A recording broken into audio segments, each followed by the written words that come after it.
اعوذ باللہ من الشیطان الرجیم بسم اللہ الرحمن الرحیم اللہ اکبر سبحان اللہ الحمدللہ استغفر اللہ الصلاۃ والسلام علیکہ یا رسول اللہ صلی اللہ علیہ وآلہ وسلم۔ ناظرین، آج کل کے جو دور میں آپ نے دیکھا ہے کہ جو لوگ اسلام سے جڑتے ہیں تو وہ سب سے پہلے کسی ایسے صاحب کی تلاش کرتے ہیں کہ جو ان کو اسلام سکھائے، دین سکھائے اور ایک نیک راہ پہ چلائے۔ تو ناظرین، وجہ کیا ہوتی ہے کہ ہم لوگ جب کسی کی تلاش میں جاتے ہیں اس کی وجہ یہ ہوتی ہے کہ ہم لوگوں میں اپنے اندر کوئی حوصلہ نہیں ہوتا، اپنے اندر کوئی وہ جستجو نہیں ہوتی، اور ہمیں شاید اس بات کا بھی معلوم نہیں ہوتا کہ ہمارے پاس کیا کیا آلریڈی آج سے 1400 سال پہلے سے ہی جو کچھ آ چکا ہے وہی کافی ہے۔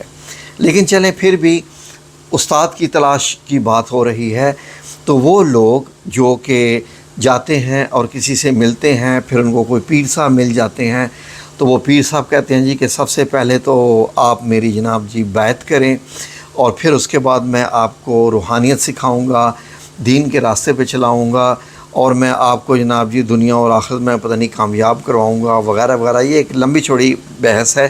وہ کیا ہوتا ہے؟ تو کیا ہوتا ہے کہ وہ بندہ جو ہے وہ اپنے پیر صاحب کے ساتھ اٹیچ ہو جاتا ہے، یعنی بیعت ہو جاتا ہے اور وہ مرید ہو جاتا ہے۔ اب کیا ہے کہ جہاں پیر صاحب جا رہے ہیں آپ کو جانا پڑے گا، پیر صاحب کے پروگرام ہو رہے ہیں وہ آپ کو کروانے پڑیں گے، پھر باقی جو اندر کے معاملات ہیں وہ آپ کو ساتھ ساتھ رہنا پڑے گا۔ تو ناظرین، میں جب ہوش سنبھالی تو میں نے بھی کہا کہ واقعی جانا تو چاہیے، کسی سے ملنا چاہیے، اچھے لوگوں کی مجلس میں بیٹھنا چاہیے۔ یہ تو اللہ رب العزت نے فرمایا، اور نبی پاک صلی اللہ علیہ وسلم کا بھی ارشاد ہے کہ اچھے دوست ڈھونڈو جو آپ کو اچھی باتیں سکھائیں۔ تو مجلس میں بیٹھنا تو اور بات، اور جب ان کے ہاں بیعت ہو جانا، کیا یہ ضروری ہے؟ میں نے اس کے متعلق سوچا تو تبھی الحمدللہ جب میں نے یہ سوچا کہ ٹھیک ہے کہ قرآن تو مجھے پڑھنا ہے، اللہ رب العزت نے جو ہے وہ اردو پڑھنی سکھا دی ہے، تو عربی پڑھیں گے تو اس کا اپنا ثواب ہے، لیکن سمجھنا تو ظاہر اردو میں ہی ہے نا۔ تو سورہ الفتح کی آیت میرے سامنے آئی جو کہ آیت نمبر 10 ہے۔ یقین کریں، یہ جب آیت میرے سامنے آئی تو مجھے تو ایسے ہی لگا کہ جیسے میرے لیے روحانیت کے دروازے آسمان کی طرف سے کھل گئے ہیں، خود بخود کھل گئے۔ کیسے کھل گئے ہیں؟ اب سنیے، اس کا ذرا ترجمہ سنیے۔ سب سے پہلے ہمیں یہ جاننا پڑے گا کہ کیا قرآن الکریم صرف آج سے 1400 سال پہلے کے لیے تھا، یا آج کے دور کے لیے بھی ہے، یا قیامت تک کے لیے ہے؟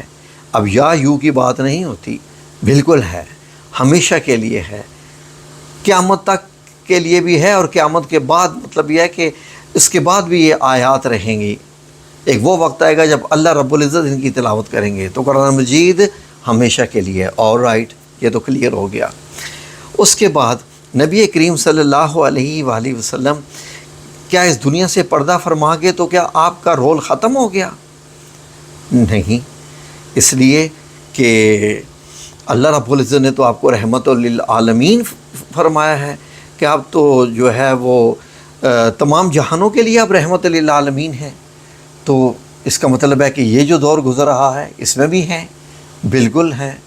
اور نبی پاک صلی اللہ علیہ وسلم نے فرمایا کہ آپ مجھے درود جب پڑھتے ہو، مجھ پہ بھیجتے ہو، جب آپ درود بھیجتے ہو تو وہ مجھ تک پہنچایا جاتا ہے تمہارے ناموں اور تمہارے والدین کے ناموں کے ساتھ، اور جمعرات کی رات تو میں خود اپنے کانوں سے یہ درود سنتا ہوں۔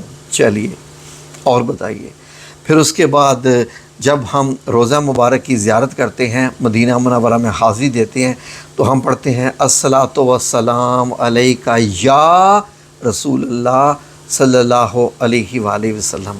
یا کس کو بولتے ہیں جی؟ مطلب عربی میں یا ہے، اور ہم اللہ کو یا کہتے ہیں کیونکہ اللہ موجود ہے، اس میں شک کی گنجائش نہیں ہے۔ تو اس کے بعد جب آپ نماز بھی پڑھتے ہیں تو اس میں بھی السلام علیکہ ایھا النبی، یا وہاں نماز میں بھی تو اس کا مطلب یہ ہے کہ کوئی معاملہ اللہ رب العزت نے رکھا ہوا ہے کہ آپ صلی اللہ علیہ وآلہ وسلم آپ ہدایت کے لیے موجود ہیں، جس کو چاہیے۔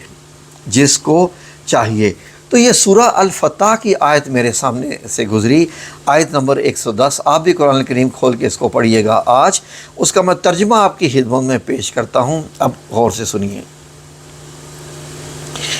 کہ اللہ رب العزت نبی کریم صلی اللہ علیہ وآلہ وسلم سے ارشاد فرما رہے ہیں، جو لوگ تم سے بیعت کرتے ہیں، بیعت باقاعدہ لفظ بیعت کا استعمال ہوا ہے کہ جو لوگ تم سے بیعت کرتے ہیں وہ اللہ سے بیعت کرتے ہیں، یعنی رسول اللہ سے بیعت کرنا اللہ سے بیعت کرنا ہے۔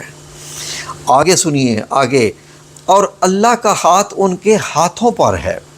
اس کا مطلب یہ ہے کہ میں اگر جمعرات کی رات یا ویسے بھی دنوں میں کہوں کہ اے میرے اللہ کریم، اے میرے پیارے رب ذوالجلال والاکرام، میں نبی پاک صلی اللہ علیہ وآلہ وسلم جن کا میں کلمہ پڑھتا ہوں، تیرا اور تیرے نبی کا کلمہ پڑھتا ہوں، تو میں تیرے نبی کے نام پہ میں بیعت کرنا چاہتا ہوں، میری روحانی بیعت قبول فرما لے۔ آپ کیا سمجھتے ہیں؟ نہیں ہوگی، سوال ہی نہیں پیدا ہوتا، کوئی انکار ہی نہیں کر سکتا، نہیں کر سکتا۔ اب اللہ رب العزت یہ فرما رہے ہیں کہ اللہ کا ہاتھ ان کے ہاتھوں پر ہے، جو نبی کے نام پہ، جو آپ نبی صلی اللہ علیہ وسلم سے بیعت کرتے ہیں، تو آپ کے ہاتھ پہ اللہ کا ہاتھ آ جائے تو کچھ چاہیے آپ کو اور پھر۔ اور اللہ بیعت کرنا کیا ہوتا ہے؟ ایک عہد کرنا ہوتا ہے کہ آئندہ سے ہم آپ کو فالو کریں گے، ہم کسی کو جو ہے وہ ہم تکبر نہیں کریں گے، غرور نہیں کریں گے، کسی کو بغض نہیں کریں گے، کینہ نہیں کریں گے، کسی کو تنگ نہیں کریں گے، گالی نہیں دیں گے، کسی کے ساتھ جھگڑا نہیں کریں گے، صبر کریں گے، شکر کریں گے، استغفر اللہ کریں گے، غریب کی مدد کریں گے، نماز پڑھیں گے، نماز روزہ زکوٰۃ حج وغیرہ یہ سب کچھ کریں گے۔ یہ ہوتی ہے بیعت، ٹھیک ہے۔ اور یہ تو پہلے ہی آپ نے کلمہ پڑھا ہوا ہے، تو نبی صلی اللہ علیہ وسلم کی اگر آپ بیعت ہو جائیں تو اللہ کا ہاتھ آپ کے ہاتھ کے اوپر آ گیا۔ اللہ کو یہ آپ کا انداز پسند نہیں آئے گا کہ اس میرے بندے نے مجھے اتنا قریب جانا ہے، اتنا قریب جانا کہ اس نے جو ہے وہ نبی پاک صلی اللہ علیہ وسلم کے ہاتھ پہ بیعت کی ہے۔ تو آپ کیا سمجھتے ہیں کہ یہ بیعت نہیں ہوگی؟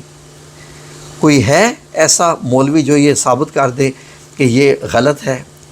اگر ہے تو پلیز میری گائیڈنس کر دے، میرا دل نہیں مانتا کہ یہ غلط ہے، یہ بالکل صحیح ہے انشاءاللہ باذن اللہ تعالیٰ۔ اور آگے سنیے، اور اللہ رب العزت نے فرمایا پھر جو عہد کو توڑے تو عہد توڑنے کا نقصان تو اسی کو ہے، اور جو اس بات کو جس کا اللہ سے عہد کیا ہے پورا کرے تو وہ اسے عنقریب اجر عظیم دے گا۔ یہ آیات کا ترجمہ ہے۔ تو ناظرین اس سے اندازہ لگائیے کہ میں کیوں کسی کی بیعت کروں؟ کسی ایسے فار ایگزامپل لیٹ سے کہ کوئی کہتا ہے نہیں جی بندہ حاضر ہو آپ کے ہاتھ پہ ہاتھ رکھ کے یہ کہے اور میں اس کو اپنا روحانی استاد مانوں، کیوں کیسے مانوں؟ فار ایگزامپل چلیں میں سوچتا ہوں کہ میں نے کسی کو بیعت کرنا ہے، میرے ذہن میں کوئی ایسا بندہ دنیا میں نہیں آ رہا جس کا نام میں نے سنا ہو، جس کو میں جتنا جانتا ہوں اور وہ اس لائق ہو کہ اس کے نام پہ بیعت کی جائے۔ سب کے اپنے اپنے مسئلے ہیں، سب کسی نہ کسی بینیفٹس کے تحت کام کر رہے ہیں۔ یہ جتنے بھی مجھے علماء دکھائی دے رہے ہیں اس وقت، سب کے اپنے اپنے بینیفٹس ہیں۔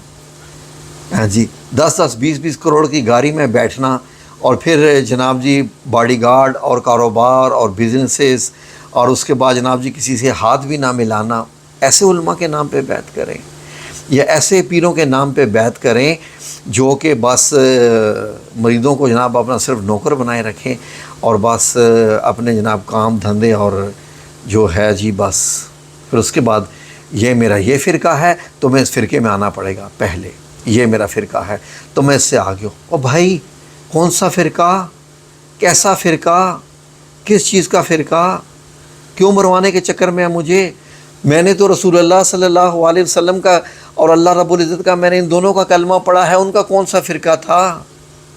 میں کسی فرقے کا نام نہیں لیتا، ٹھیک ہے جی میں اس فرقے کا ہوں جو نبی پاک صلی اللہ علیہ وسلم کا فرقہ تھا، اوکے آپ بتائیے اب آپ مجھے بیعت کریں گے؟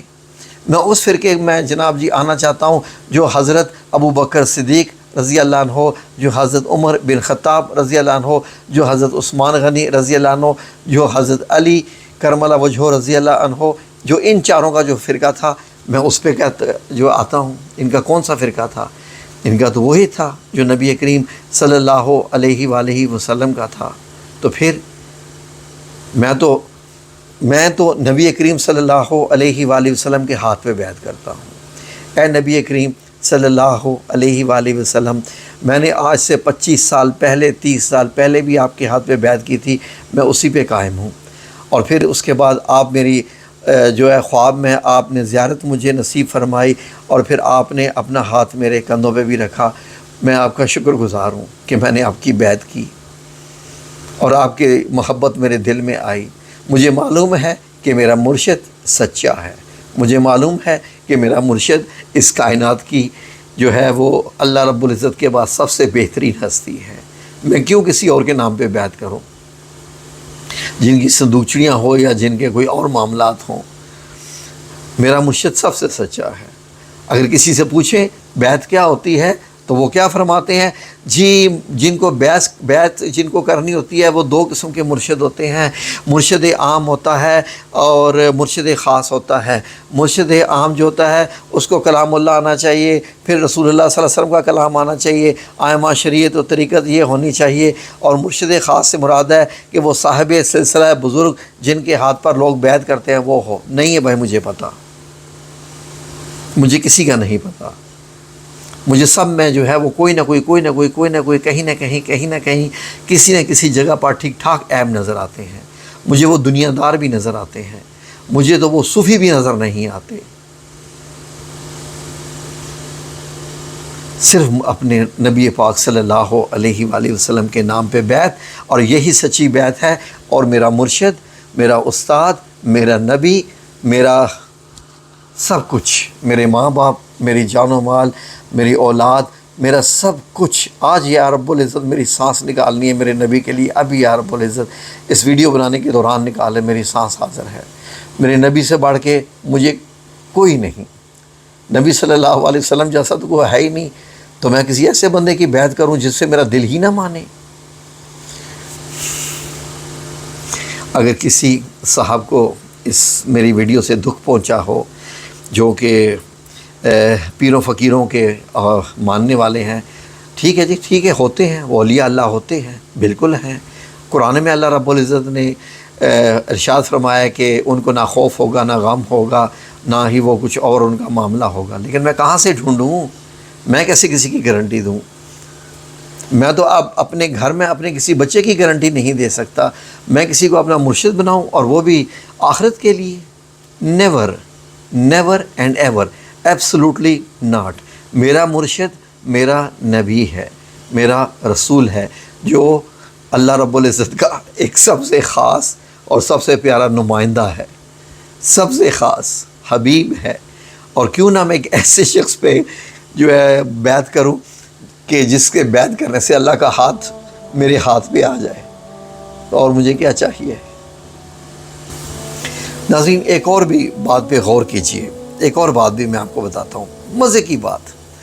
سورہ البقرہ کی آیت نمبر 151 کا میں آپ کی خدمت میں جلدی ترجمہ پیش کرتا ہوں، اور دیکھیے یہ ہے مہر، کہ اللہ رب العزت فرماتے ہیں کہ اسی طرح ہم نے تم میں سے ایک رسول بھیجے ہیں جو تم کو ہماری آیتیں پڑھ کر سناتے ہیں، پڑھ کر آیتیں سناتے ہیں اور تمہیں پاک بناتے ہیں۔ وَيُزَكِّيهِمْ لفظ استعمال ہوا ہے، تزکیہ کرتے ہیں، ہمارا تزکیہ کرتے ہیں۔ وَيُزَكِّيهِمْ، اور کتاب اور دانائی کی باتیں سکھاتے ہیں، اور ایسی باتیں بتاتے ہیں جو تم اس سے پہلے نہیں جانتے تھے۔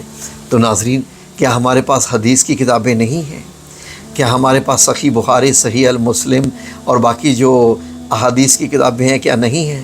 کیا میرے نبی کی باتیں میرے پاس نہیں ہیں؟ کیا یہ قرآن پاک کتاب نہیں ہے؟ خلاص، چیپٹر کلوزڈ، یہیں پہ بات ختم ہوتی ہے۔